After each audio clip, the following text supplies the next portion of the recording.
To view the playlist for questions on this paper or more revision resources, click the eye in the top right corner of the screen. In question 3, we've got a door that's modelled as a laminar and it's fixed at F and G. And in part 1, we're asked to find the magnitude and directions of the horizontal components of the forces on the door at each of F and G. In order to consider what happens at F and G, we're going to take moments about F and G, but it'll help to consider what would actually happen if the door was only fixed at one of these points. For example, let's imagine that the door was only fixed at G.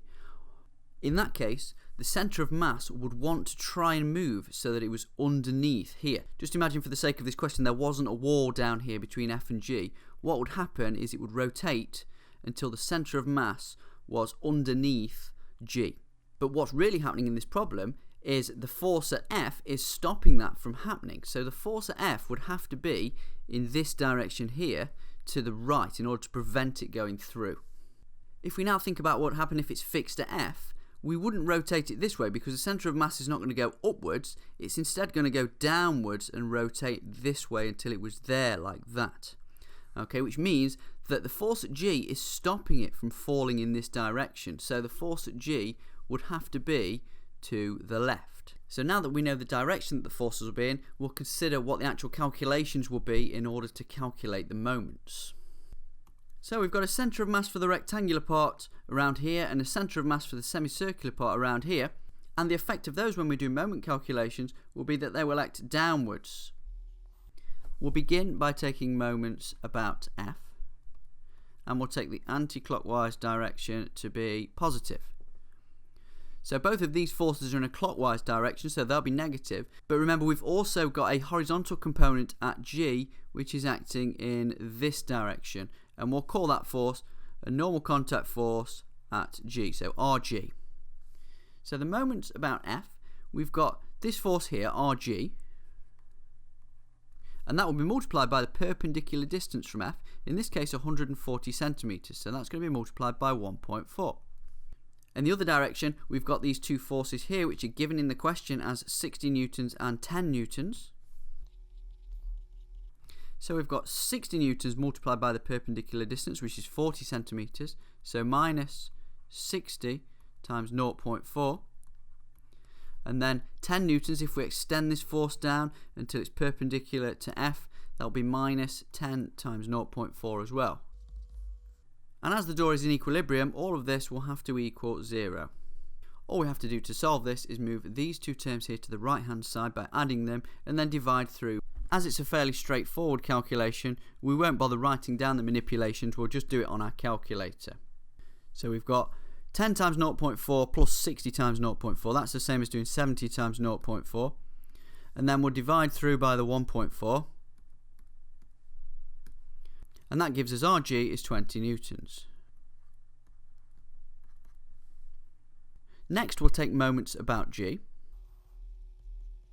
In this case we're no longer interested in the normal contact force at G, so we'll get rid of that. But as we said on the previous slide, we're going to have a normal contact force coming in this direction at F, which we will call RF. So in the anti-clockwise direction, which we'll take to be positive, we have got RF, which is 140 centimetres from G, so that would be RF times 1.4. Again, we've got the two forces due to the weight, and both of them are still 40 centimetres away.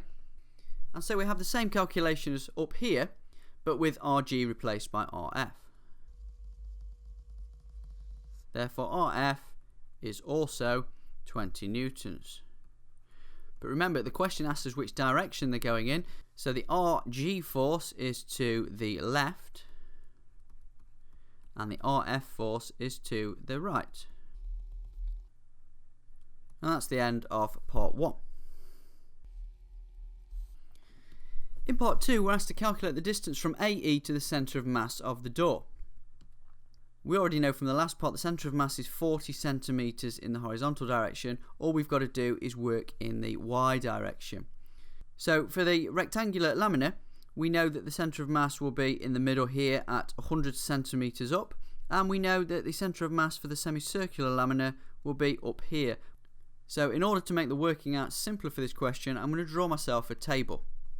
So we've got the rectangle and the semicircle. and we need to know the mass of each part and also the centre of mass of each part.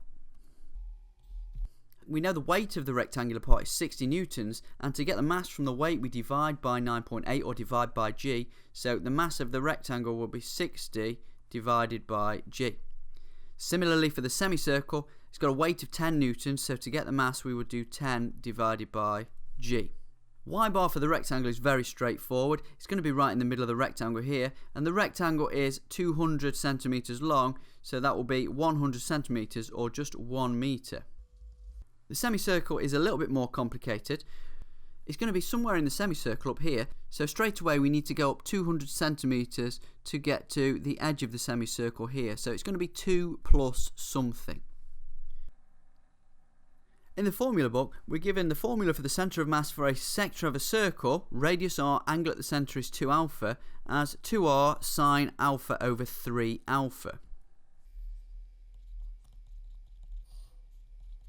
In our case, the angle at the centre is pi radians, and in the formula, remember, it's 2 alpha for the angle at the centre, so for us, alpha is going to equal pi over 2. So we need to do 2 times the radius, which is 0.4, times sine of pi over 2, and we need to divide that by 3 lots of alpha, which is 3 lots of pi over 2. Next up, we'll simplify this, so we end up with 2 plus, the 2 will end up on the top of the fraction, so we have 2 times 2 times 0.4 is 1.6, multiplied by sine pi over 2, which is 1, gives us 1.6 on the top of the fraction and 3 pi on the bottom of the fraction. If you're not confident doing that, put it into your calculator, store the exact value on your calculator, but ideally you should be able to work that out without a calculator. Now that we've got the values in our table, we can write down a centre of mass equation, and that says that if we do the total mass multiplied by the centre of mass, so in this case we've got 60 over g plus 10 over g multiplied by y bar is going to equal the separate centre of masses multiplied by their distances from AE respectively. So in this case 60 over g multiplied by 1 plus 10 over g multiplied by 2 plus 1.6 over 3 pi. Again, you could write down another step to manipulate this, but I'm just going to do that in my calculator. So I've got 60 over g times 1 plus 10 over g multiplied by 2 plus 1.6 over 3 pi. And then I'm going to divide by all of this. Well, 60 over g plus 10 over g is 70 over g. So we can put that in one go. And the answer that we get to 3 significant figures is 1.17. Don't worry if you need to write down more steps than this. That's absolutely fine. But if you're confident enough, all you really need to do is write down your centre of mass equation. That will get you all your method marks, and then just divide through to get y bar.